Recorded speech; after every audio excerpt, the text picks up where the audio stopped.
Tu vas t'offrir à Dieu ce soir, au-delà de tes prières, au-delà de tes requêtes. Dieu veut que tu puisses t'offrir à lui ce soir.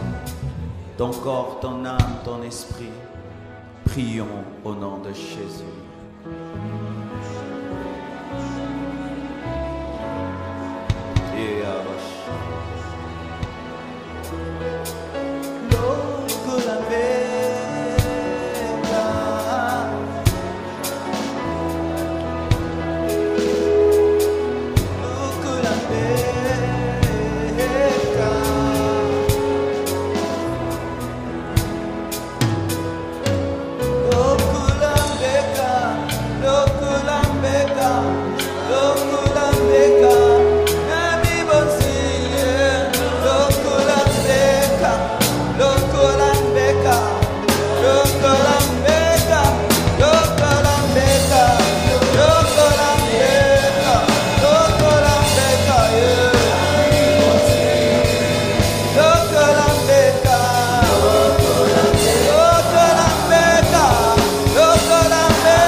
Nami bonzi, nami kabi, na etumbelo. Nami bonzi, nami kabi, nami bonzi, nami kabi. Oh, nami bonzi, nami kabi, nami kabi, nami bonzi. Nami bonzi, nami kabi, na etumbelo. Zambe swangae, nami bonzi, nami kabi, na etumbelo. Lokulambeka,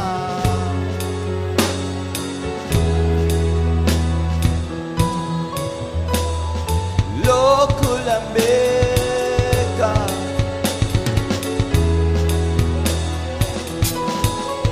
Bénis ta parole, bénis ton peuple. Merci d'avoir exaucé nos prières. Nous te remercions, Dieu fidèle et bon. Au nom de Jésus, nous avons ainsi prié. Agis Père, glorifie ton Saint-Nom. Ce soir encore, je te désire dans ma vie, dans mon ministère, ô Saint-Esprit. J'ai ainsi prié. Amen. Nous acclamons le Seigneur. Dis à ton voisin, offre-toi à Dieu comme un sacrifice vivant. Amen. Asseyez-vous, s'il vous plaît. Salue ton voisin de gauche et de droite.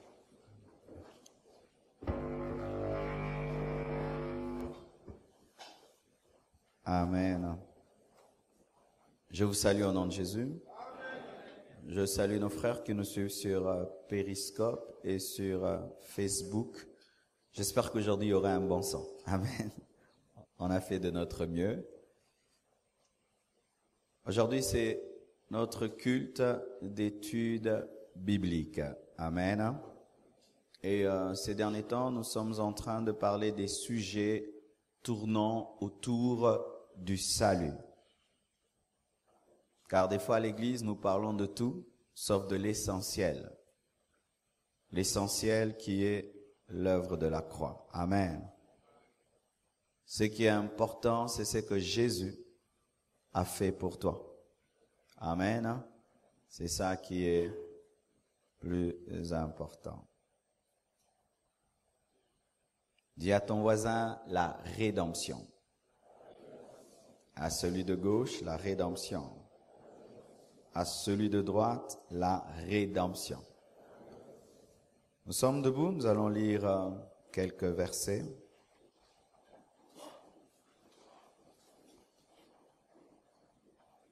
Lévitique 25, verset 47 jusqu'au verset 49. Vous y êtes? Lévitique 25, 47 à 49. 1, 2, 3. Allons-y.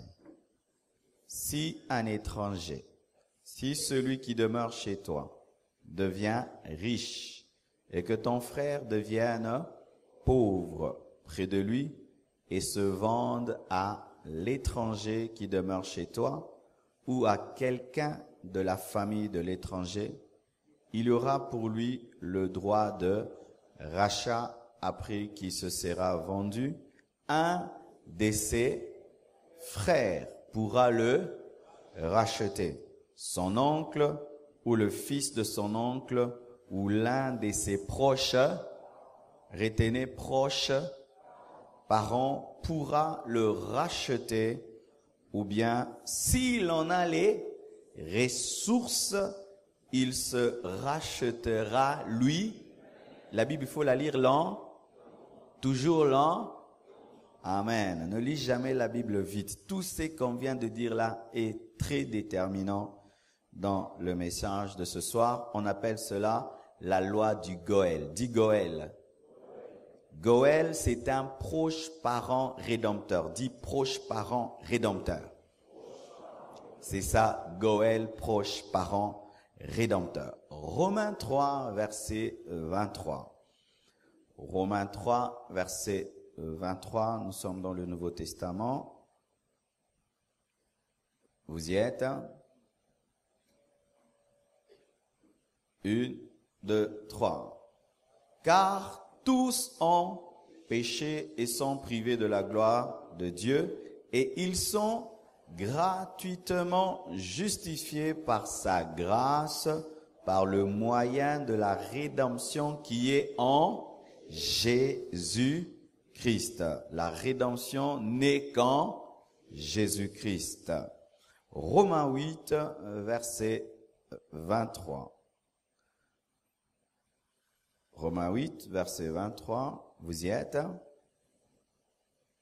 Et ce n'est pas elle seulement, mais nous aussi, qui avons les prémices de l'Esprit, nous aussi nous soupirons en nous-mêmes en attendant l'adoption, la rédemption de notre corps. Donc il y a aussi la rédemption du corps après la rédemption de l'esprit et de l'âme. Et lorsqu'on parle nous aussi, c'est par rapport à la création qui soupire à la révélation des fils de Dieu, s'attendant à sa rédemption, parce que la rédemption de la création arrivera lors du millénium. Quand il y aura le millénium, ce sera la rédemption de la création. De la même manière que la création soupire après sa rédemption, nous aussi chrétiens, nous soupirons après la rédemption de notre corps. Amen. Éphésiens 1, verset 7. Éphésiens 1, verset 7. Vous y êtes? 1, 2, 3. en lui, nous avons la rédemption par son, la rémission des péchés selon la richesse de sa grâce. La rédemption est en Jésus, mais précisément par le sang. Amen. Vous êtes fatigué de lire? C'est l'étude biblique. Amen. Éphésiens 1, 13 à 14. Éphésiens 1, 13 à 14. Nous lisons 1, 2, 3. En lui, vous aussi, après avoir entendu la parole de la vérité, l'évangile de votre salut. En lui, vous avez cru et vous avez été scellés du Saint-Esprit qui avait été promis, lequel est un gage de notre héritage pour la rédemption de ce que Dieu s'est acquis à la louange de sa gloire. Le Saint-Esprit en nous est le signe de notre rédemption. Amen. Quand tu as le Saint-Esprit, tu parles en langue, c'est la preuve que tu es libéré, racheté. Est-ce qu'on peut acclamer Dieu? Amen. Nous terminons avec un passage formidable qui va ouvrir les yeux à beaucoup de personnes ce soir. Hébreux 9, 11 à 12. Certains disent que le livre d'Hébreux a été écrit par Paul, d'autres disent par Priscille. Ils disent que ça ne doit pas être Paul, parce que Paul parlait toujours de lui-même dans ses épîtres, mais là il est devenu humble, donc c'est pas lui. Que ce soit Paul ou quelqu'un d'autre, c'est la Bible. Amen. Hébreux 9, versets 11 à 12. 1, 2, 3. Mais Christ est venu comme souverain sacrificateur des biens à venir. Il a traversé le tabernacle plus grand et plus parfait qui n'est pas construit de main d'homme, c'est-à-dire qui n'est pas de cette création. Et il est entré une fois pour toutes dans le lieu très saint, non avec le sang des boucs et des veaux, mais avec son propre sang, ayant obtenu une rédemption éternelle. Oh, la Bible est merveilleuse. Asseyez-vous.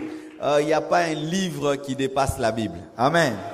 Même si c'est un best-seller, il n'y a pas un livre qui dépasse la Bible. De plus je lis la Bible, plus vraiment j'ai la confirmation que c'est le meilleur livre. Amen. La rédemption. Hébreux que nous venons de dire nous révèle que le sang de la rédemption n'a pas été versé devant Satan, mais devant Dieu. J'expliquerai cela dans la suite de notre enseignement. Priez pour moi que je ne vibre pas. Amen. Amen. Intercédez pour moi que je ne vibre pas, que j'enseigne calmement. C'est le culte d'enseignement. Amen. Mais c'est difficile. Voici. Définissons tout d'abord la rédemption. Nous entendons souvent parler de rédemption. Rédemption, rédemption. Qui a déjà entendu parler de rédemption? Il y a même des églises qui portent le nom de rédemption. Amen. Qu'est-ce que la rédemption? La rédemption est dérivée du mot latin redimere, parce que le français vient du latin. Amen. Redimere. Et du grec, car le Nouveau Testament est écrit en grec, lutrosis ou apolutrosis. Qu'est-ce que veut dire lutrosis ou apolutrosis? Ça veut dire rachat, dit rachat. Déjà, il y a quelque chose au travers de cette définition. Lorsque la Bible parle de rachat, elle parle aussi de rédemption. Amen. Des fois, lorsque tu lis la Bible, on parle de rachat. Et des fois, on dit rédemption. C'est la même chose. Ce sont deux mots différents, mais qui disent la même chose. Quand on dit « il nous a rachetés », ça veut dire aussi « il nous a accordé la rédemption ». Amen. D'accord? Donc, racheter et rédemption, c'est la même chose. La rédemption, c'est le rachat. Ça veut dire acheter ce qui avait été vendu. Il y a rachat. La rédemption, ce n'est pas l'achat. La rédemption, c'est le rachat. Et dans le rachat, c'est dire une chose a été vendue à quelqu'un et puis quelqu'un d'autre est venu l'acheter pour la seconde fois. Donc déjà, tu peux savoir que tu as été acheté deux fois. Quelqu'un t'a acheté et puis un autre est venu t'acheter. C'est pourquoi on parle de rachat et rédemption. Mais dans le domaine de l'achat, c'est toi-même qui t'es vendu. Je vais expliquer. Ce n'est pas ta famille qui t'a vendu, c'est d'abord toi-même. Les sorciers viennent te vendre après. L'homme se vend d'abord lui-même et puis on vient le vendre après. Amen. Hein? Mais rachat veut dire qu'il y a eu deux achats. Et Jésus vient pour le second. Amen. Le rachat. Mais la rédemption ne veut pas seulement dire acheter ou racheter. C'est la libération par le paiement d'une rançon. Ce n'est pas n'importe quelle libération. C'est la libération par le paiement d'une rançon. Rançon, c'est donner de l'argent pour libérer quelqu'un. Lorsque quelqu'un est prisonnier et on le libère sans payer quelque chose, ce n'est pas la rédemption. C'est seulement lorsqu'il y a une libération, une délivrance après le paiement d'une rançon. Retenez ça, c'est la libération par le paiement d'une rançon. Ça veut dire que sans le paiement de la rançon, la libération est impossible dans le domaine de la rédemption. Amen. C'est encore la délivrance de celui qui est esclave. Amen. Celui qui est esclave, c'est la rédemption, c'est la délivrance de celui qui est esclave ou la délivrance de celui qui est devenu prisonnier à cause d'une dette. La délivrance de celui qui est devenu prisonnier à cause d'une dette, on appelle cela rédemption.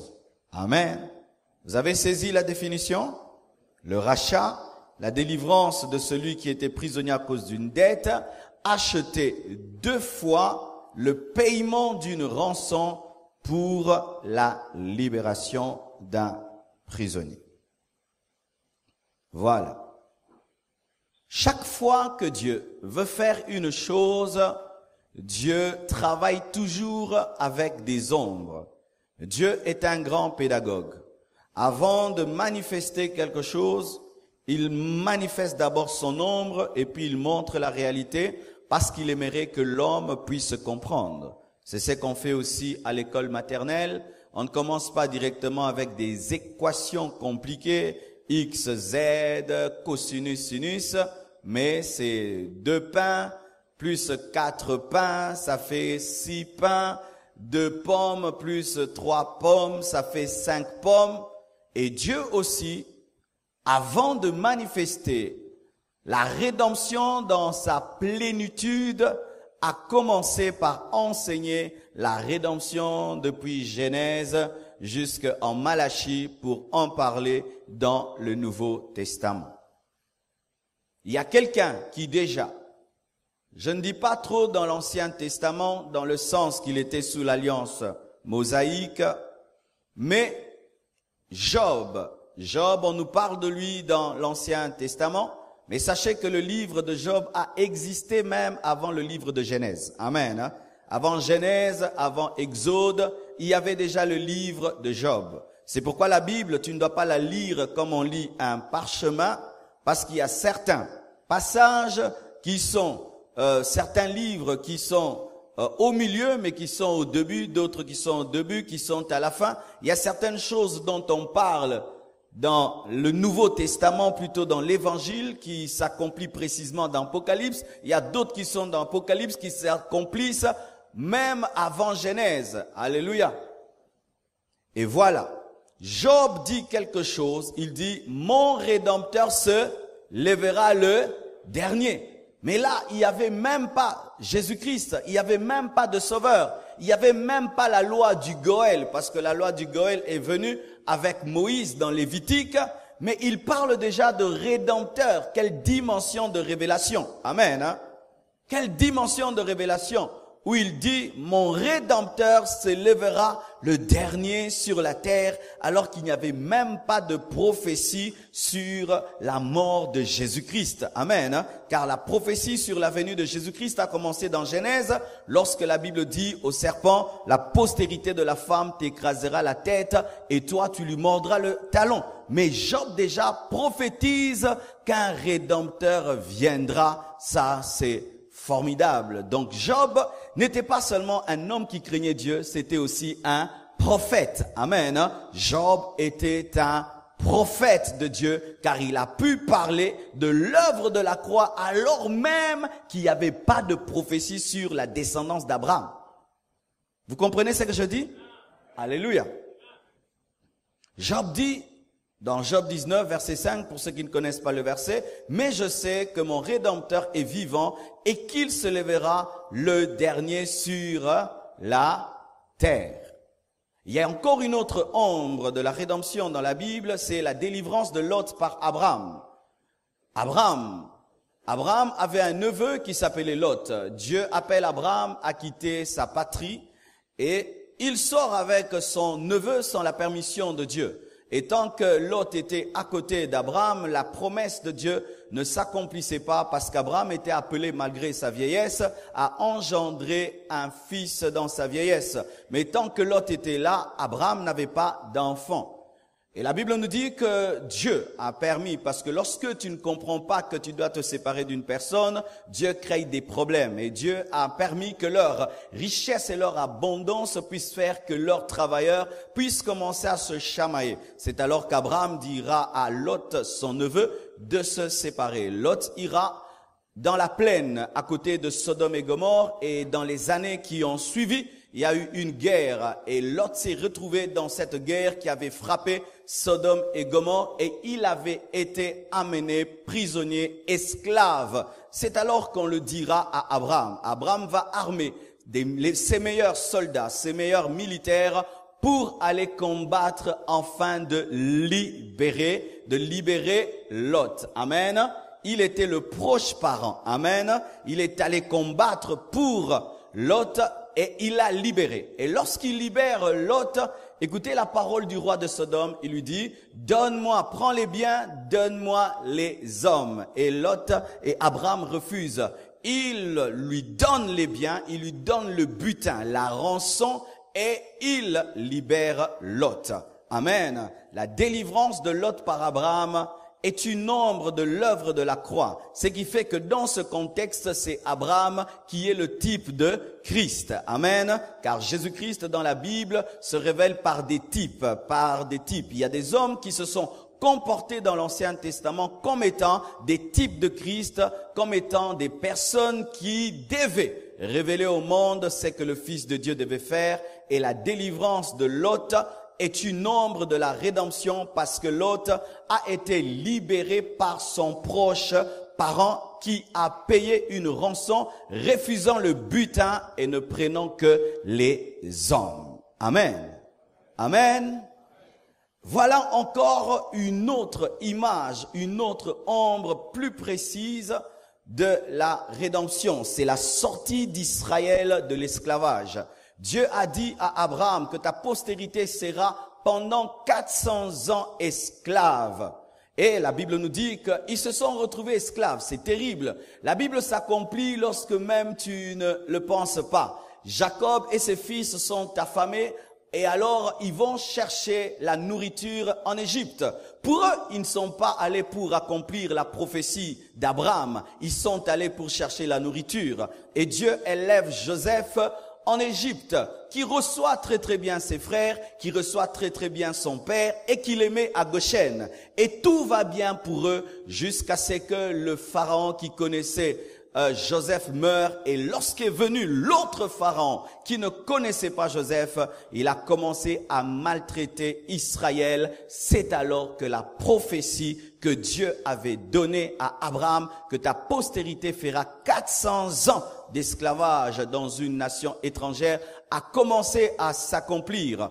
Et d'ailleurs, ils ont fait plus de 400 ans. ils ont fait 430 ans, car la prophétie peut être donnée avec un temps fixé, mais si toi qui as la prophétie, tu es distrait et tu ne sais pas t'harmoniser au temps de Dieu, la prophétie s'accomplit en retard. Amen. Et la Bible nous dit même qu'ils étaient restés prisonniers parce que l'iniquité des Amoréens et des Jébusiens n'avait pas atteint son comble, parce que Dieu, au travers de la sortie d'Israël de l'Égypte, voulait punir aussi d'autres nations païennes et idolâtres au travers de leur sortie.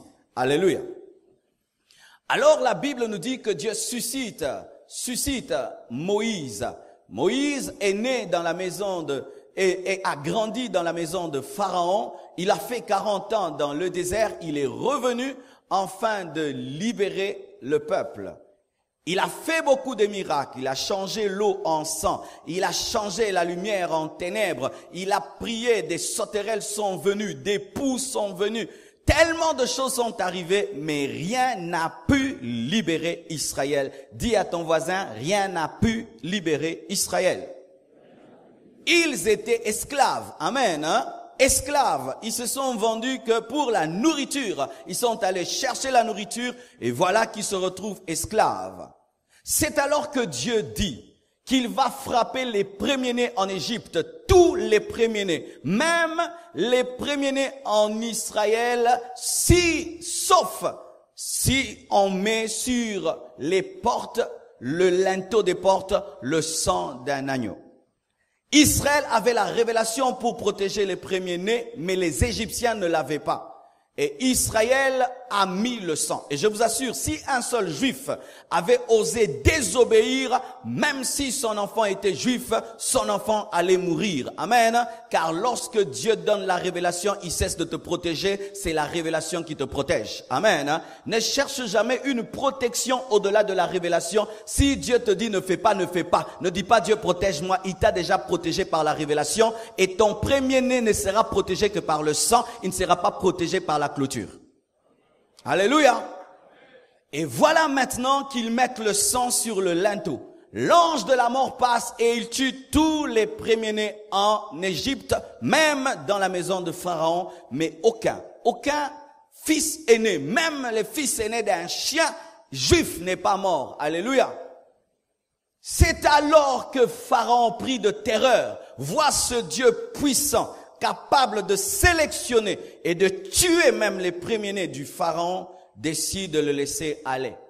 Ils ont été libérés parce que il y a des agneaux qui ont payé leur sang pour leur rançon. Alléluia. La rançon pour Israël, afin qu'ils puissent sortir de l'Égypte, c'était la mort des animaux et c'était le sang des animaux qui préfigurait celui qui était le véritable agneau de Dieu, Jésus-Christ de Nazareth, et qui lui aussi allait mettre son sang, non pas sur des linteaux faits de bois, mais sur une croix en bois, afin de sauver l'humanité. Et ainsi, ce n'est pas tout le monde qui doit prendre un sang, mettre sur le linteau, mais lui verse son sang et toi tu crois. Et même si tu n'étais pas là, ce qu'il a fait il y a 2000 ans t'atteint aujourd'hui. La sortie d'Israël de l'Égypte est une préfiguration de ta rédemption. Et là, bien-aimés frères et sœurs, le sang n'était pas répandu sur la porte du château du roi, mais était répandu sur les linteaux des portes des Juifs.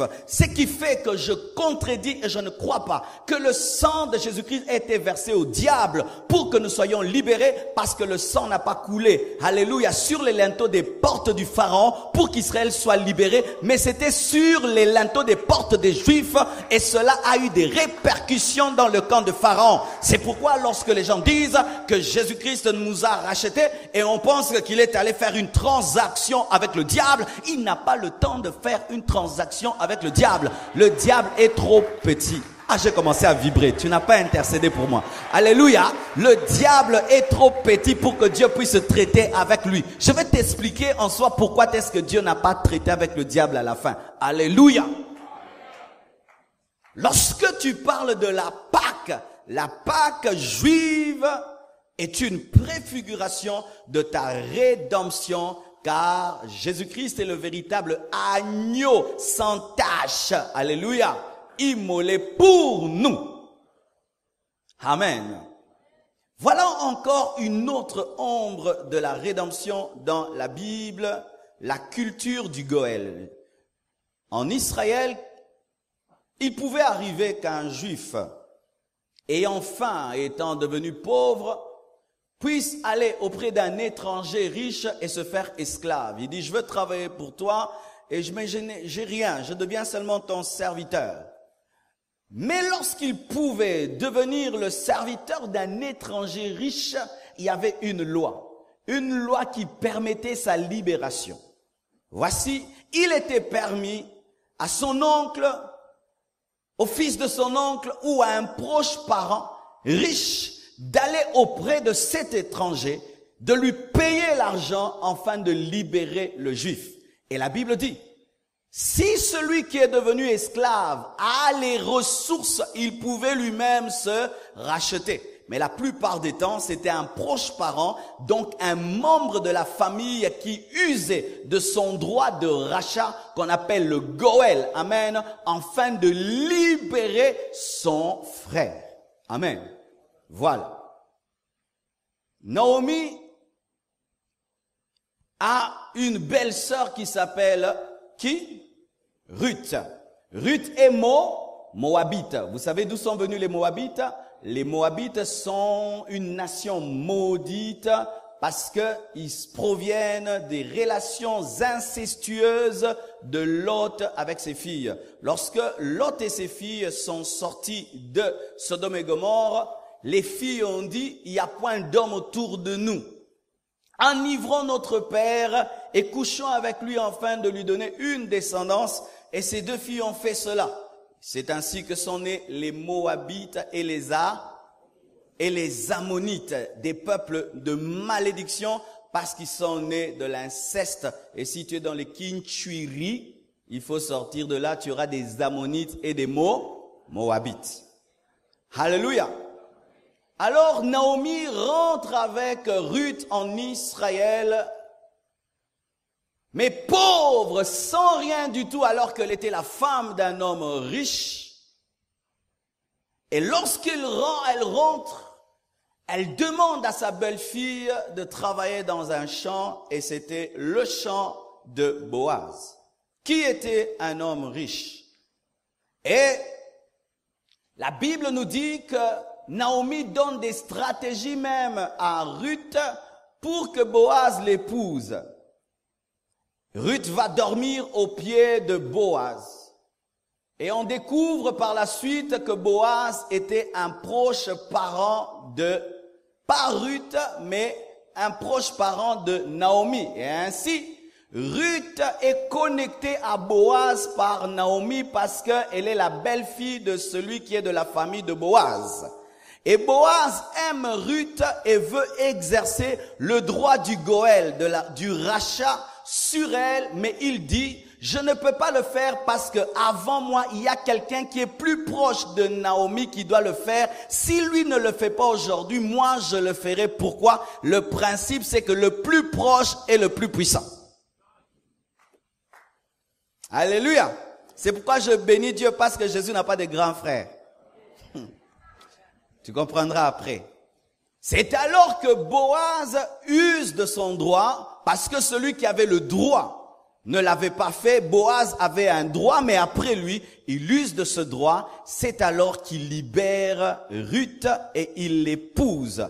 Il fait d'une Moabite une participante à la descendance d'Abraham, et c'est Ruth qui engendre David, David qui engendre Salomon, Salomon qui engendre Joseph, et c'est Joseph qui adopte Jésus, qui devient le lion de la tribu de Juda. C'est alors que nous sommes sauvés et nous sommes greffés à Abraham.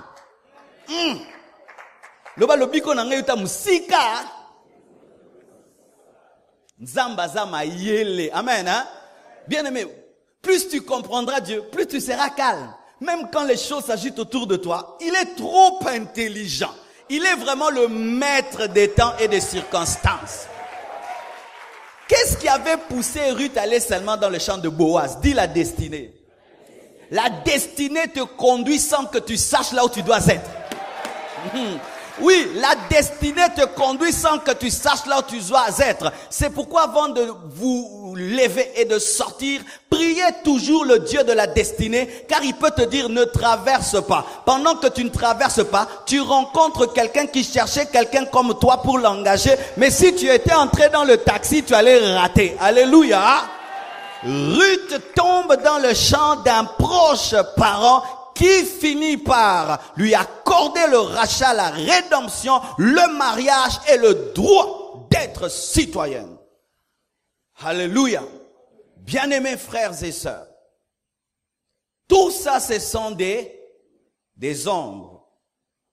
L'ombre est belle tant que le véritable n'est pas là. Si mon ombre vient vers toi et je suis pas là, ben tu t'en contentes. Mais quand je viens, du coup, mon ombre n'a plus de valeur. L'Ancien Testament a une gloire, il faut reconnaître, parce qu'il a été donné sur une montagne fumante, tremblante, avec des tonnerres. Mais lorsqu'est venue l'œuvre de la croix, qui est plus que l'œuvre de Sinaï, du coup, c'est devenu l'ombre. C'est pourquoi que personne ne vous ramène sous la loi, car Christ est mort pour vous. Vous n'avez plus besoin de sacrifice pour être pardonné, car un sacrifice a déjà été donné, et que personne ne vous amène dans plusieurs religiosités pour être sauvé, car nous ne sommes pas sauvés par des cérémonies, ni par des ablutions, ou bois ça, mange ça, bois ça, mange ça. Non, en Jésus, pas bois ça, mange ça, crois ça. En Jésus, il n'y a pas bois ça, mange ça, porte ça. J'ai dit en Jésus, il n'y a pas mange ça, bois ça, porte ça. Lorsque tu vas dans une église, tu entends des bois ça, mange ça, porte ça. Ce n'est pas de Dieu. Dans l'église, on dit crois. Crois et crois et crois et crois. Dans le sacerdoce d'Aaron, il fallait porter des choses pour être sacrificateur. Mais dans le sacerdoce de Jésus-Christ, on n'a pas besoin de porter un habit pour être sacrificateur. Si seulement tu crois en Jésus-Christ, tu es greffé et tu deviens aussi un sacrificateur. C'est pourquoi, bien-aimés, toutes les complications qu'on nous amène dans l'Ancien Testament, c'est la même maladie qui a attrapé l'église de Galate, où on leur dit, Galate, Galate, qui vous a ensorcelé? Vous avez commencé en esprit, vous finissez dans la chair. Ils ont commencé dans la foi, ils finissent dans la loi, où ils se compliquent des choses. Give me amen. Tu n'as même pas besoin d'aller au Jourdain pour être baptisé. Fais-toi baptiser ici à Angile et tout va bien. Tu n'as même pas besoin de l'huile qui vient de Jérusalem pour avoir l'onction. Prie dans ta chambre, tu as l'onction. Dites amen. Tu n'as même pas besoin d'aller prier dans le tombeau de Jésus-Christ pour avoir l'onction. Prie à Mangengenge, dans ta chambre, tu as l'onction. Tu n'as même pas besoin d'aller visiter Israël. Oui, dans le christianisme, il n'y a pas de lieu saint.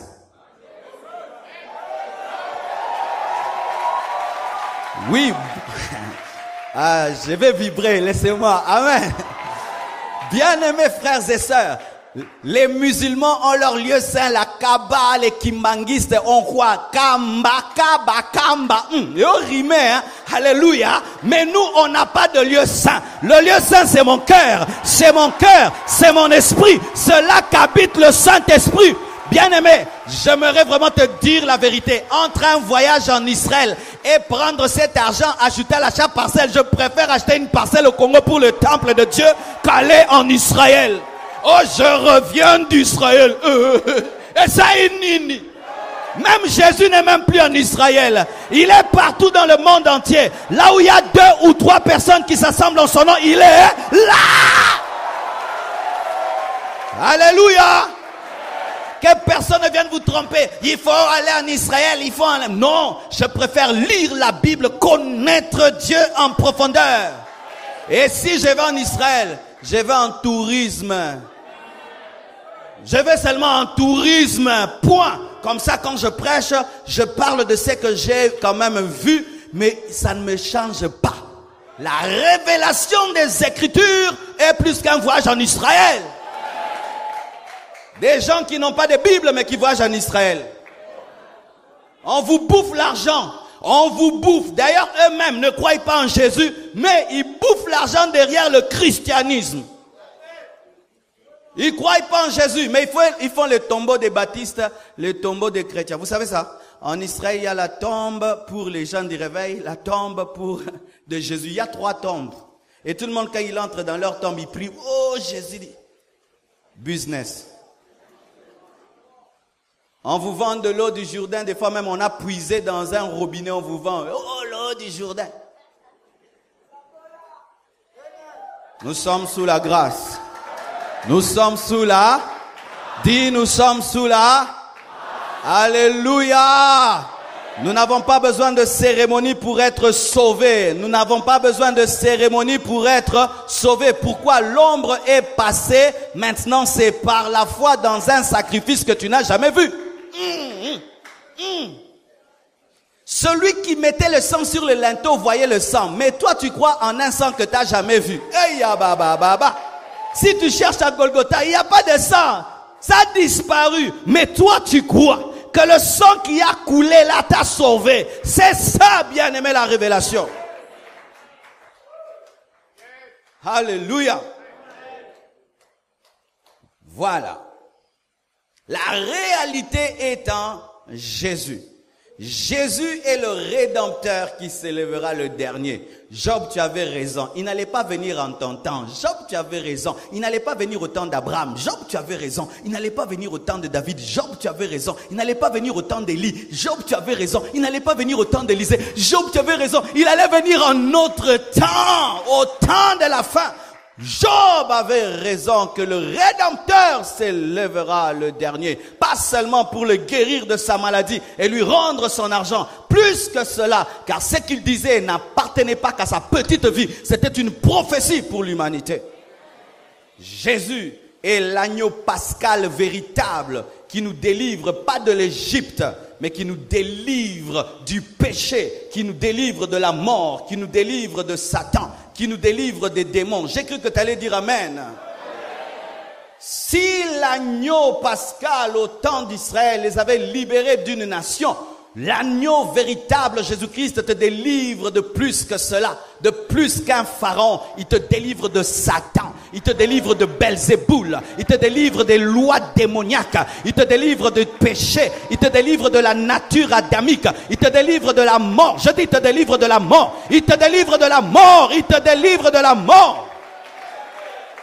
Ce que cet agneau a fait, c'était rien du tout. Il a seulement libéré un peuple d'une nation. Mais ce que l'agneau véritable fait, il te libère d'un esclavage spirituel qui dépasse une nation. Car Israël est sorti de l'Égypte avec l'Égypte en lui-même, car c'était une délivrance physique sans être spirituelle. C'est pourquoi, étant dans le désert, ils ont fait ce qu'ils ont vu en Égypte, parce que l'Égypte était en eux. Alléluia. C'est normal, c'était l'ombre. C'était l'ombre, c'est pourquoi cette œuvre était imparfaite. Mais l'œuvre en Jésus-Christ est parfaite, c'est pourquoi il a dit tout est accompli. L'agneau pascal des Juifs n'a pas dit tout est accompli, mais Jésus, l'agneau de Dieu, celui que Jean-Baptiste a présenté disant, celui-ci est l'agneau de Dieu. Lui, il a dit tout est accompli avant de mourir. Pourquoi? Il est le véritable Rédempteur et le parfait Rédempteur. Jésus-Christ est l'agneau pascal véritable qui nous délivre de l'Égypte véritable et du Pharaon véritable. Jésus-Christ est le Père d'Abraham qui libère ses frères. Amen. Jésus-Christ a beaucoup d'attributs. Il est à la fois le Créateur parce que rien de ce qui a été fait n'a été fait sans la parole. Il est aussi notre grand frère parce qu'il est le Fils de Dieu et nous sommes les fils de Dieu. Il est aussi notre Père parce qu'il nous a engendrés. Il est aussi notre mari parce qu'il nous a épousés. Jésus est un mari, époux, grand frère, créateur, papa. Étant donné qu'il est ton père, c'est un proche parent qui peut te libérer. Étant donné qu'il est ton grand frère, c'est ton proche parent qui peut te libérer. Étant donné aussi qu'il est ton mari, il est un proche parent qui peut te libérer. Donc que ça vienne de gauche, du nord, du sud, de l'ouest à l'est, il a tout le pouvoir de Goël afin de t'accorder la rédemption parce que il est ton proche parent. Et entre toi et lui, il n'y a pas un grand frère. Il est le premier-né de tous les ressuscités. Avant lui, personne. Alléluia. Ce qui fait, frères et sœurs, que Jésus a le droit juridique de t'accorder la rédemption parce qu'il est ton proche parent. Oh, yes, aux famille Nabino. Oh, donne-moi l'amen. Il est la réalité. Frères et sœurs, si Ruth, en épousant Boaz, est devenue la femme d'un riche qui lui a accordé la rédemption, Jésus-Christ est le véritable Boaz, qui a pris aussi des Moabites, l'église qui était dans le péché, et nous a amenés dans la gloire et nous a glorifiés. Bien-aimés frères et sœurs, acclamez le véritable Boaz. Le véritable Boaz, qui a épousé une femme étrangère. Le véritable Boaz, qui a épousé des Moabites. Parce que nous et toi, nous sommes nés dans le péché. Ruth est née dans le péché. Parce qu'elle avait des origines d'inceste. Toi aussi, tu es né pécheur. Car la Bible dit que tous ont péché, sont privés de la gloire de Dieu. Mais malgré que tu es Moabite, Boaz t'a épousé. Et Jésus-Christ est le véritable Boaz qui t'épouse malgré tes origines, qui t'épouse malgré ton passé, si seulement tu crois en lui. Ruth a dormi sur les pieds de Boaz, qui est le signe de l'adoration. Mais nous, nous faisons plus que dormir sur les pieds de Boaz. Nous croyons en Jésus-Christ de Nazareth et il nous épouse. Et avec lui, nous engendrons des convertis qui croient en lui. Si Ruth a engendré David, nous engendrons aussi des disciples de Jésus-Christ. C'est pourquoi il a dit, tout pouvoir m'a été donné au ciel et sur la terre, allez faire de toutes les nations des disciples. De la même manière que Ruth était appelée à engendrer David, toi tu es appelé à faire de toutes les nations des disciples. La rédemption. Le Goël véritable, c'est Jésus qui te glorifie. Dit glorification. La glorification, c'est te prendre de ton humiliation et te faire parvenir à un niveau de gloire qui ne dépend pas de ta famille ni de tes origines. Ainsi, une Ruth peut rêver devenir l'ancêtre de Jésus-Christ et toi, tu peux rêver vivre éternellement à côté du Créateur du soleil. Mozikate. Écoutez, frères, si seulement Jésus nous apparaît dans sa gloire ici, nous tous on meurt, n'est-ce pas? Mais dans l'éternité, tu seras à sa droite sans brûler. Tu sauras doser cette présence sans qu'elle te tue. Pourquoi? Si le mari dégage trop d'onction, jamais sa femme ne peut être là. C'est ainsi que Dieu ferait que tu supportes sa présence afin que sa présence ne te tue pas. Mais cette promesse est faite à qui? À vous qui êtes faits de terre. À vous qui venez du péché. Dieu vous promet ça par la rédemption. Et bon, on a pengwa. Et bon, Kongo pengwi sanga. Pas si pengwi sanga. Jamais. Jamais. Parce que je sais où je vais. Alléluia.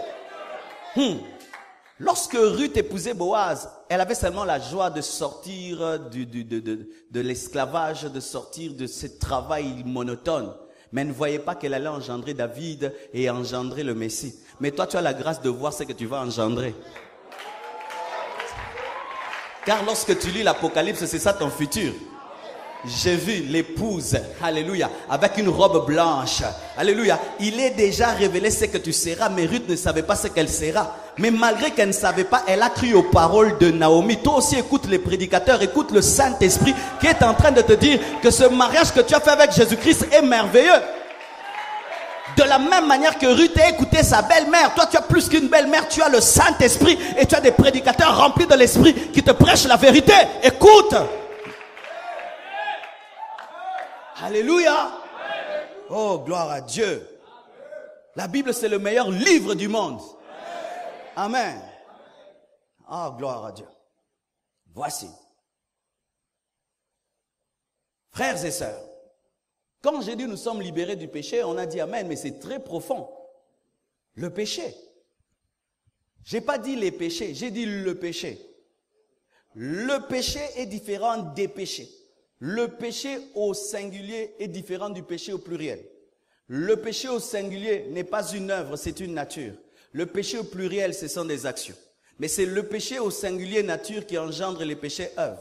Mais Dieu ne te libère pas d'abord des péchés, il te libère de ceux qui engendrent les péchés, l'industrie. Car si tu détruis l'industrie, tu détruis les bouteilles de l'industrie. Car si tu veux libérer le Congo de ces bouteilles de bière, ne va pas t'occuper des casiers. Occupe-toi seulement de la brasserie, tu la bombardes et ce sera fini. Et lorsque Jésus est venu t'accorder la rédemption, il t'a libéré de l'industrie appelée le péché qui produisait les péchés. C'est ainsi que depuis que tu es converti, tu cherches à produire les péchés, mais ça ne marche pas. Pourquoi? L'usine est déjà bombardée. Ayaba sakaraba. La rédemption. Mandara sayaba. J'entends quelqu'un qui me dit, comment ça se passe? Voici. Lorsque Jésus-Christ mourait à la croix, il était aussi en train de crucifier le péché qui est en toi sans avoir le péché. Et comment kokiko bomelo ka mutuna nkuta bota mita salamité wanande mystère en Zambé. Pour ceux qui a salité. Ya. Yoga. Oka lingala ndebimi. Ce qui a salité en avance, makamba batu babota mate, batona soki babota mi faut ba kufela bango lisusu. Yango fallait si lisela déjà va bota ma po azonga ta kufela yo. C'est pourquoi tu n'as pas besoin d'être là pour être sauvé parce que tu étais là même si tu n'étais pas né, parce que tu étais dans la pensée de celui qui allait te créer. Aïe. Oh, acclame le Seigneur. Oh, acclame le Seigneur. Mandalaba sita la baba chata la baba. Oh, gloire à Dieu. La sagesse de Dieu, la sagesse infiniment élevée de Dieu. C'est pourquoi la Bible nous dit que lorsque les anges plongent leurs yeux sur cet évangile, ils sont étonnés. Pourquoi? C'est la sagesse de Dieu. Alléluia. Il nous libère du péché. Ce qui fait que quand tu étais dans le monde, tu sentais des choses faire le mal. Mais quand seulement tu reçois Jésus, tu n'arrives plus. Tu essayes. Tu es culpabilisé. La nature est morte. Ainsi, Dieu tue la nature et il pardonne les œuvres. Dieu te pardonne des péchés, mais il tue le péché.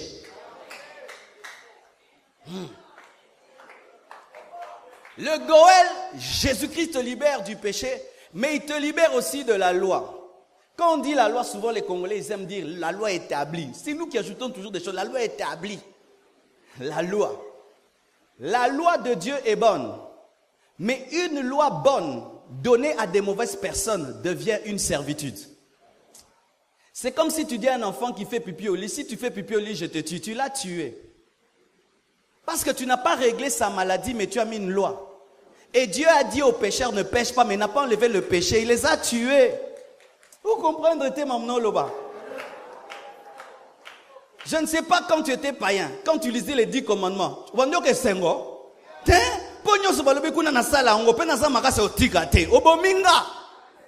Mais la loi est bonne. Mais en moi, il y a une nature qui s'oppose à la loi. Qui d'ailleurs, plus on m'interdit, plus j'ai envie de faire. C'est pourquoi au Congo, si tu veux détruire un mur, écris seulement mur, hein? Boniko, tiens, pouya.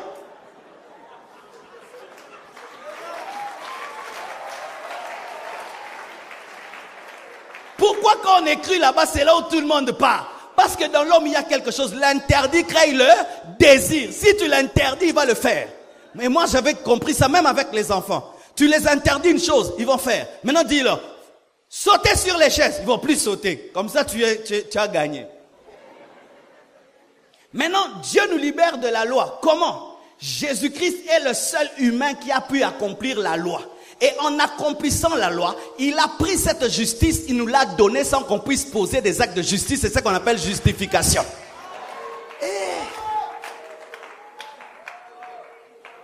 Et so quand c'est examen ma casse, yo kokite nga kokele lo me 10 sur 10 na kabel yo po bien na zui. Professeur pa yebi ko zwa kite ma bien o zui po ba kabel yo 10 sur 10. Et comme pe yo. C'est ce qu'on appelle la justification. Devenir juste sans poser des actes de justice. Rien que par la foi. Mais la sanctification maintenant c'est démontrer les 10 sur 10. Oui. La justification te donne 10 sur 10 sans rien faire. Mais dans la sanctification, tu dois démontrer la justice que tu as obtenue. Mais là maintenant, la nature divine par la nouvelle naissance t'est donnée. Enfin que tu démontres qu'on ne t'a pas seulement donné. Toi aussi, tu as la nature de celui qui t'a donné. Et même si tu n'as pas 10 sur 10, tu as 9. Cette sanctification est progressive.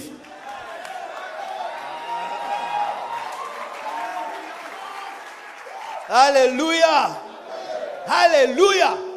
Ainsi, je n'ai plus peur de la loi, parce que Jésus a tout accompli. Il a accompli la loi.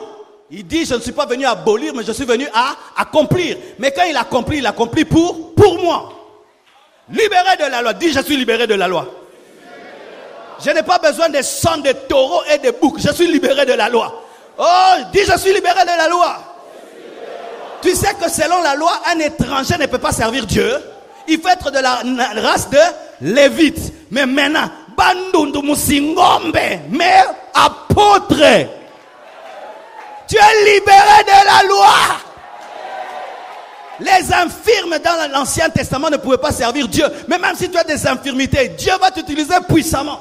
C'est pourquoi on a eu des serviteurs de Dieu et les paralytiques qui font marcher les paralytiques. Dans l'Ancien Testament, oh, dis, nous sommes libérés de la loi. Parce qu'elle était accomplie par Jésus-Christ. Alléluia. Libéré de Satan, dis de Satan. Satan a régné depuis qu'Adam et Ève ont péché. Adam et Ève, créés, étaient les princes de ce monde. Lorsque le diable est tombé sur la terre et qu'il a vu qu'on avait établi l'homme comme chef, connaissant Dieu, et sachez ceci, serviteur de Dieu, Satan n'a jamais été un païen. Satan n'a jamais été un païen. Un païen, c'est celui qui n'a jamais connu Dieu. Lui, il a connu Dieu, il l'a abandonné. Toi, tu es païen. Satan n'a jamais été un païen. Lui, il a servi Dieu, puis il l'a abandonné. C'est un rétrograde, un apostat. C'est pourquoi il est fort pour amener les gens qui connaissent Dieu à l'abandonner, parce que c'est ce qu'il était. C'est pourquoi il attaque les serviteurs puissamment. Pourquoi? Lui-même était serviteur de Dieu. C'est pourquoi il attaque beaucoup les choristes. C'est parce que lui-même était choriste. N'est-ce pas que c'est difficile choriste à Zamutamulim? Vous savez pourquoi? Satan était un choriste. Vous voyez, leur jour où ils ne chantent pas, ils ne viennent pas à l'église. Vous voyez? Ce n'est pas leur jour de chanter. Ils ne viennent pas à l'église. Ils vont venir seulement le jour où ils vont chanter. Vous voyez pourquoi? Satan les a eus. Ils aiment adorer qu'écouter l'enseignement. C'est pourquoi ils chantent des tralala.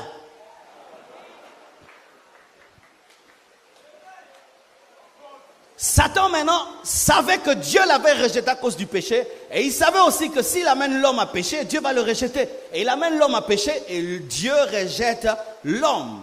Mais la différence, lorsque le diable est rejeté, il n'y a point une promesse de rédempteur, parce que le diable n'a pas de famille.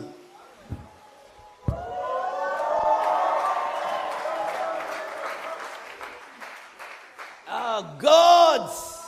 Mais quand il juge l'homme et la femme, il est maudit, mais il dit, tu engendreras avec des douleurs. Mais la postérité de la femme écrasera la tête du serpent. Quand on parle de postérité, c'est quoi? La famille. Là où il y a la famille, il y a rédemption. Mais le diable ne peut connaître de rédemption pour Azanaï, ni Aya, ni Leki. C'est pourquoi le salut des anges est impossible, parce qu'ils n'ont pas la capacité de voir un Goël.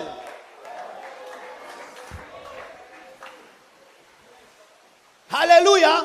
Le diable, créature de Dieu, l'homme, créature de Dieu. Le diable pêche, il est banni pour l'éternité, mais l'homme pêche, une promesse de salut lui est donnée. C'est pourquoi le diable est jaloux de toi. Je dis, c'est pourquoi le diable est jaloux de toi. Je dis, c'est pourquoi le diable est jaloux de toi. Et tu sais encore pourquoi. Pour toi, il y a une promesse de rédemption. Le diable a commis le péché en sachet. C'est-à-dire, personne ne lui a communiqué. Mais toi, les péchés que tu le commets parce qu'il y a un homme avant toi qui a péché. Aucun ange n'a influencé Satan à pécher. Lui-même a engendré le péché. Mais toi, tu n'es pécheur. C'est pourquoi Dieu doit t'accorder la rédemption parce que tu as subi le péché de quelqu'un. Mais pour qu'il t'accorde maintenant cette rédemption, il doit être de ta famille. Maintenant, comment le créateur du ciel et de la terre peut être membre de ma famille? Être à la fois membre de la famille des Chinois, des Congolais, des Européens. Comment? Voilà. Tant que les sacrifices des boucs étaient donnés pour le salut de l'homme, l'homme ne pouvait pas être sauvé parce que pour sauver un homme, il faut un homme. Amen. La Bible n'a pas dit la postérité de l'animal t'écrasera la tête. On a dit la postérité de la femme. C'est-à-dire qu'un homme sauvera les hommes.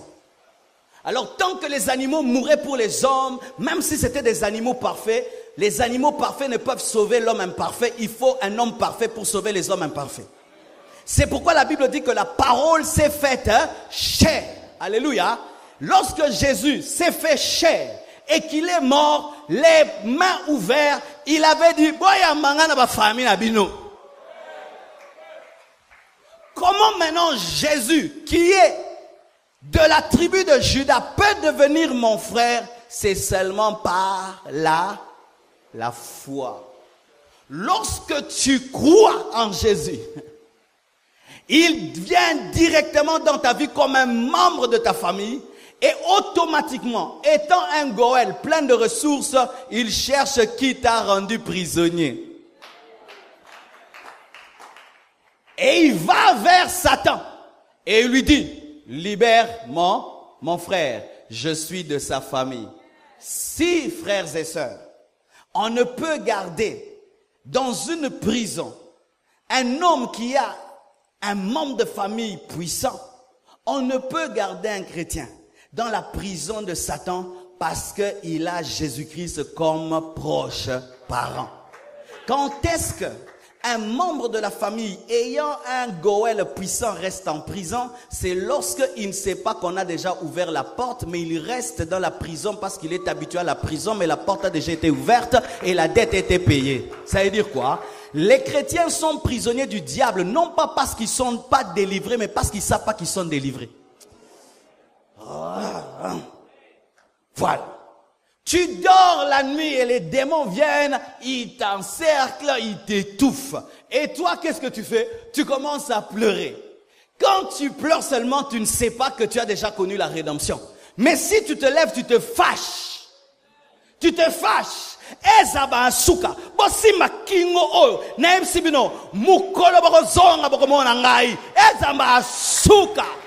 Tu vas entendre que quelqu'un est tombé malade dans la famille parce que tu connais ce que tu es devenu. Si nous avons la rédemption par la foi, la délivrance des démons c'est aussi par la foi. Oh, l'Esprit de Dieu me dit de vous dire une chose. Je ne suis pas contre les services de délivrance. Je l'ai fait beaucoup et j'ai fait agenouiller les gens, je chasse les démons crient, les vomissent. Mais il y a une maladie dans l'église, c'est qu'il y a des gens, tant qu'on ne l'a pas fait agenouiller et qu'il n'a pas encore vomi, il ne croit pas qu'il est délivré. Non, ce qui te délivre, ce n'est pas t'agenouiller, tu lèves les mains, on commence à dire au nom de Jésus. C'est le fait seulement que Jésus devienne ton proche parent. Oh, c'est le fait seulement que Jésus entre dans ta famille. Lorsque tu crois en lui, tu as reçu Jésus comme un proche parent qui a le pouvoir et le droit de te racheter. Voici. Lorsque Ruth était avec Boaz, elle est allée dire à Naomi, j'étais avec lui. Elle a dit, c'est ton proche parent, il va te racheter. Et elle dit, il ne dormira pas tant qu'il ne l'aura pas fait. C'est-à-dire, il sera pressé. Jésus est plus que Boaz. Il est plus pressé que Boaz de racheter, de libérer Ruth. Souvent dans nos têtes, nous pensons que Dieu aime nous délivrer, mais dans 20 ans, dans 30 ans, des démons. Non, il est pressé. Il est pressé. Il ne supporte pas que la femme qu'il aime puisse glaner. Un démon t'attaque, t'assaillit, te fait peur et tu penses que Dieu a une longue patience par rapport à lui. Non, il est pressé de t'en libérer et il t'a déjà libéré. C'est à toi de le croire. Alléluia. C'est à toi de le croire. Une fois que tu le crois, le droit qui est à toi devient effectif. Oh, gloire à Dieu. Voilà une précision encore. Dans le domaine de la rédemption, lorsque quelqu'un a une dette et qu'il est prisonnier à cause de cette dette ou qu'il s'est donné comme esclave, il faut payer une rançon et il est libéré. Mais personne n'a jamais pu payer ta rançon parce que cette rançon n'a pas été fixée par le diable ni par les hommes, mais a été fixée par Dieu. Et voici le prix de la rançon. Un sang parfait, un homme parfait. Et comme tu ne pouvais pas payer, et ta famille ne pouvait pas payer, et un ange ne pouvait pas payer, car un ange ne peut mourir pour les hommes, comme un agneau ne peut mourir pour les hommes, il faut qu'un homme meure pour les hommes, il fallait que Jésus-Christ vienne. Mais en venant, donner le sang, ce n'est pas une transfusion. Amen. Quand on parle du sang, ce n'est pas une transfusion, on parle de la mort. Celui qui donne le sang doit mourir. Il ne donne pas une goutte de son sang, mais il donne sa vie. Ainsi, dans la rédemption, le Rédempteur prend la place du captif et meurt à sa place afin que le captif soit libre. C'est pourquoi Christ est mort à ta place, pour que toi tu sois libre. Mais comme il était un Rédempteur parfait, il avait le pouvoir et la ressource de ressusciter après 3 jours.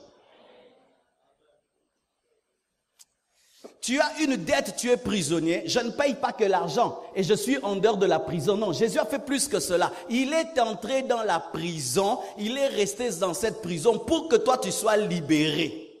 Et comme maintenant il avait assez de ressources, il a pu lui-même se sortir de là car il est permis de s'en sortir si tu en as les ressources. Et il est le seul qui avait les ressources de s'en sortir. Hein?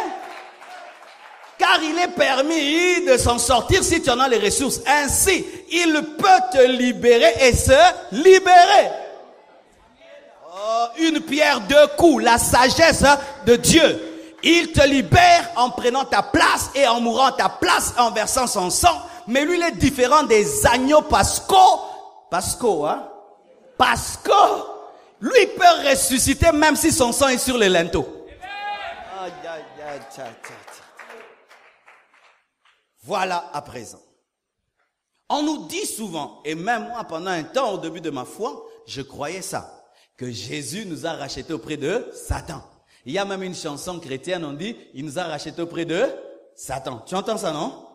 On entend des gens qui disent, Bandoki, vous n'allez pas m'avoir les sorciers, Jésus a payé ma dette. Mais dans sa tête, c'est quoi? Jésus a donné quelque chose aux sorciers de la famille pour qu'ils soient libres. Si Jésus donne son sang au diable, il va mourir. Il va brûler. Un sang qui parle. Plus que le sang d'Abel. Il ne peut pas. Parce que souvent nous oublions. Jésus-Christ, le Goël et le Rédempteur, c'est un sacrificateur. Le sacrificateur, il donne le sang où? Il donne le sang dans le lieu très saint. Et Jésus-Christ n'a pas utilisé le tabernacle de Moïse, il a utilisé le véritable tabernacle et il est allé dans le véritable lieu très saint, ce qui fait qu'il a versé devant qui?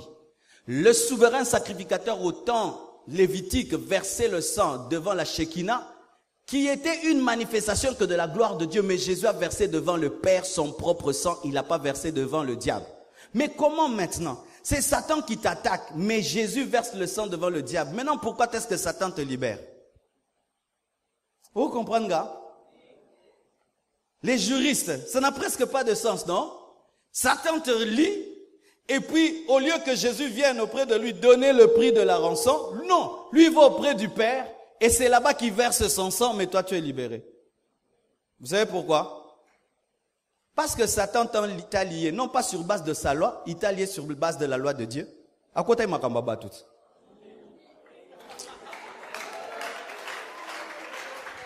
Satan ne t'a pas lié comme ça au hasard. Satan lie les hommes sur base de la parole de Dieu.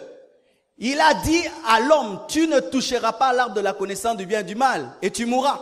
Satan est entré. Si tu touches, tu ne mourras pas. Et quand l'homme a touché, l'homme a commencé à mourir. Satan est entré. Comme Satan est entré dans ce qu'est à Dieu, Dieu finit les choses avec son propre fils et directement Satan vit les conséquences parce que l'homme a subi les conséquences de la parole, pas les conséquences de Satan. Oh, c'est pourquoi toi arrange seulement avec Dieu, le diable va subir. Ah, arrange avec Dieu, le diable va subir. Toi arrange avec Dieu, le diable va subir. Je donne un exemple. Tu me mets ici un lien. Mais moi seulement je grossis, ça va se faire quoi? Ça va se casser. Moi je ne m'en occupe pas, moi je mange seulement beaucoup. Je mange beaucoup et puis ça se casse. Pareil aussi, lorsque tu es sous l'emprise d'une famille de sorcellerie, toi seulement donne-toi à Jésus. Entre seulement dans une autre famille. Automatiquement, bazangio. Pourquoi? Parce que tu es maintenant dans une autre famille. Lorsqu'ils viendront te chercher, beaucoup t'en n'importe. Grand frère, Boulukanan. Il est celui quand il se présente, ses ennemis tombent. Lorsqu'il se présente, ses ennemis tombent. Avant qu'on puisse crucifier Jésus, il a dit qui cherchez-vous? Et Jésus s'est présenté, ils sont tombés. Vous savez pourquoi ils sont tombés? Parce que Dieu voulait dire que si le crucifie, c'est parce qu'il le veut. Babaka lion, mais azaki na forme ya agneau. Quand il dit qui cherchez-vous?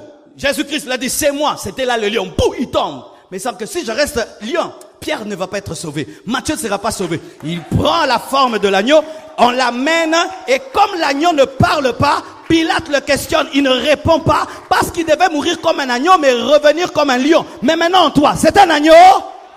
C'est un agneau? C'est le lion de la tribu de Juda. Et toi, tu es la lionne de la tribu de Juda. Qui peut garder prisonnier la lionne de la tribu de Juda?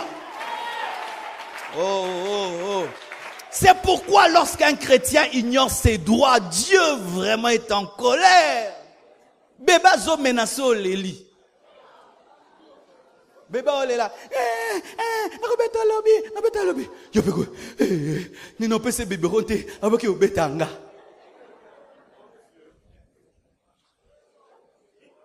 La Bible dit que la postérité de la femme t'écrasera la tête. Satan a sa tête écrasée. Si quelqu'un qui a une tête écrasée, à Canelio, au sein.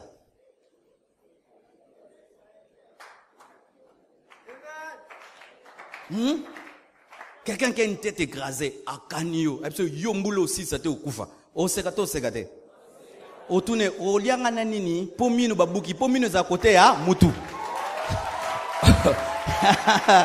Otune nyoka okomi scorpion kobeta batuna mukila poyo babukio minu. Bien-aimé, lorsque le diable te menace, ris, tu as déjà la rédemption. Lorsque les démons te menacent, ris, tu as déjà la rédemption. Lorsque les sorciers te menacent, ris parce que tu as déjà la rédemption. Alléluia. Alléluia. C'est pourquoi l'homme qui refuse Jésus a refusé quelque chose de grave. Il a refusé que Dieu entre dans sa famille. Selon le droit, c'est bien entendu beaucoup avec les avocats. Non, c'est terrible. Le droit est dangereux. Rien qu'une virgule peut t'amener en prison. Selon le droit de Dieu, tu ne peux intervenir dans la vie d'un homme que si tu es de sa famille. C'est ça le principe de Dieu. Tu ne peux intervenir dans la vie d'un homme que si tu es de sa famille. Tu dois être un goël, un proche parent. Maintenant, quand le diable te lie et te bloque, il veut venir. Mais Satan dit, tu n'es pas de sa famille, il ne croit pas en toi, il ne croit pas en toi, c'est un païen, tu ne peux rien faire. Et Dieu est lié au droit biblique, il ne fait rien. Mais il envoie la parole et le Saint-Esprit te dire un secret, une révélation. Crois seulement, je vais devenir membre de ta famille. Crois seulement, crois seulement, crois seulement. C'est pourquoi le diable n'aime pas les prédicateurs, parce qu'ils te disent à l'oreille, même si tu es dans la prison du diable, le message t'arrive et tu reçois Jésus comme Seigneur et Sauveur. Du coup, celui qui te liait retrouve un membre de la famille du roi des rois, du Seigneur des seigneurs. Imagine que tu mets une esclave dans une prison, le matin tu reviens, tu trouves une reine. Imagine, tu dors païenne, mais dans la nuit, tu as un songe, une vision, tu te convertis, tu deviens une reine dans ton sommeil. Est-ce qu'on te gardera dedans? Parce que le roi te cherchera. Frère, quand maintenant tu abandonnes Jésus, ça devient quoi? Tu avais Jésus. Comme membre de ta famille, tu le chasses. Qu'est-ce qui va t'arriver? celui que tu as abandonné là à cause de lui, il va te tabasser sérieusement parce que tu l'as humilié. C'est pourquoi, lorsqu'Israël est sorti de l'Égypte, les chars qui ont été utilisés pour ramener Israël étaient plus puissants, les soldats plus puissants que ceux qui les amenaient à fabriquer des pyramides. C'est pourquoi lorsque quelqu'un rentre dans le monde, sa condition est pire, 7 fois pire, parce que le Pharaon vient avec une grande colère. Si tu as Jésus dans ta vie, tu es condamné à aller jusqu'au bout. Si tu ne l'as pas, tu commets la pire erreur de ta vie. Et si tu l'as, garde-le de tout ton cœur et cherche à connaître davantage les bénéfices de sa présence dans ta vie. Que Dieu vous bénisse abondamment. Dis avec moi, Goël, Jésus est mon Rédempteur. Acclamons le Seigneur, acclamons le Seigneur. Oh, gloire au Seigneur. Merci Père, que l'honneur, la gloire te reviennent.